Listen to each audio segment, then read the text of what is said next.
No one expects a vicious murder at 9:30 on a Thursday morning, but that's what police found when they got a 911 call to the Big K convenience store at Dodson Avenue at Milne Street. On the floor with a bullet wound to the head was the owner, 53-year-old Herbert Strickland. He died at the scene.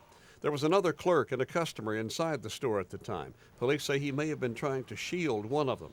Their descriptions of the shooter varied, but police say they're looking for a possible gang motive. It's another senseless shooting. There's nothing that we know of at this point that ties him to any of these problems that we're having, drugs, guns, youth violence, but we have another dead citizen in Chattanooga. That part of the city is known as a high crime area.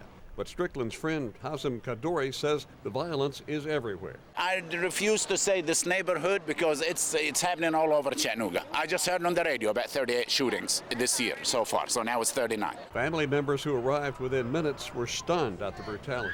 I just hope the police find out who did this. I really do, because they done broke up a really good family. It wasn't the first case of homicide to impact Herbert Strickland's family.